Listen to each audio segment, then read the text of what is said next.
Today's dead MMO is Ragnarok Online 2. You may be asking, which Ragnarok Online 2? Ragnarok Online 2, The Gate of the World? Or Ragnarok Online 2, The Legend of the Second? The answer is both of them actually. Before we get too far into Ragnarok Online 2, you should learn a little about the history of Ragnarok Online, or RO for short. The game RO was based off a comic book series called Ragnarok, which featured a warrior named Chaos who travels with his friends Irene and Fenrir and a whole bunch of people who surprisingly made it into the game some 15 years later. The game was developed by Gravity and was officially launched in 2002 in Korea, and a year later in North America. What immediately stood out from the competition was obviously the graphics. It's a 3D world with 2D sprites. It borrowed heavily from Gravity's earlier game Arcturus. The same sprites, music, sound effects, skills, even the main characters show up as auto NPCs. But we're not going to get into that, or we'll be going too far back in time. When you first start, you're nothing but a novice. Get enough job levels, and you can get the ability to change them into one of 6 classes. However, once you leave the newbie area, all handholding is gone. You're dropped into a foreign, deadly world where everything wants you dead. I wouldn't really call it a sandbox, and it doesn't really have any of the other sandbox elements. But it's clearly not a theme park. What exactly is this? It's a game that was made before World of Warcraft's stranglehold on the MMO market, and the popularization of theme park MMOs. In RO, there's no quests, no world maps, no tutorial, no level restrictions on areas. The game was about exploration and grinding. Emphasis on the grind. This was a Korean MMO after all. RO saw immediate success after the beta, and to this day, 17 years later, it's still up and running with new content being made. What drew people into this game? It was the freedom to build your character however you want, and to go wherever you want. It was a unique game created by pure chance.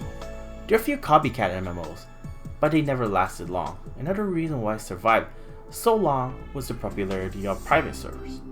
These servers were more able to control bots and tweak rates around so the grind isn't as crazy as our Korean devs intended it to be, as well as custom content. So, if the first game was so successful, why did the second one fail? Twice. Remember when I said the game was made before World of Warcraft's time? Well, the developers obviously saw how big WoW has gotten with its 14 million concurrent players during its peak. Wanting a share of that MMO pie, they created a theme park MMO based on the Ragnarok Online IP. Like many WoW clones during the time, it was generic and had none of the polish or charm that WoW had. It alienated all the RO fans. For starters, all the classes were missing, and you had a choice of different races. This was not the RO people knew and loved. RO2, Gate of the World, started in beta in 2006. Because of bad reception, the game was remade multiple times before finally closing down in 2010. The devs decided to work on a remake, just like Final Fantasy XIV. But unlike that game, this isn't a success story. RO2, Legend of the Second, was officially launched in 2012 in Korea and 2013 in North America. This was the version I was more familiar with, the version that felt exactly like a WoW clone. The UI, the graphics, the gameplay all felt very WoW-like. So much that the fans hated it. Even when it brought back all the iconic classes and monsters into the game, it couldn't manage to separate itself with being just a WoW clone. In just 1 year, the server was shut down in Korea. And in just 1 year into the Southeast Asian servers, it also closed down. The only server that managed to remain was the North American servers, which surprisingly I found still up to this day. You might be going, well, the MMO is actually dead, right? Unfortunately, even the NA server ceased development in January of 2019. The servers and cash shop will still remain open, but there will be no new updates. Essentially, in life support. This is a perfect example of developers not sticking to what worked. However, I can understand trying to appeal to a larger audience to capture more players. Of the few successful MMO stories you hear, there were 100 more that died during the era of WoW clones. This was especially painful for me because I saw the IP I love get tarnished by horrible sequels. However, the bad news doesn't end there. The creator of the original RO series, Kim Ha-kyu, went on to make a spiritual successor of Swordswiz Tree of Savior.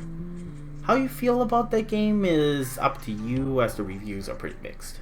For me, it captured a bit of the original RO feel and with updated modern mechanics. That's not all. Ragnarok Mobile was launched with great success, as well as RO Restart, which is similar to WoW Classic in a way. That's the same as the launch version of RO.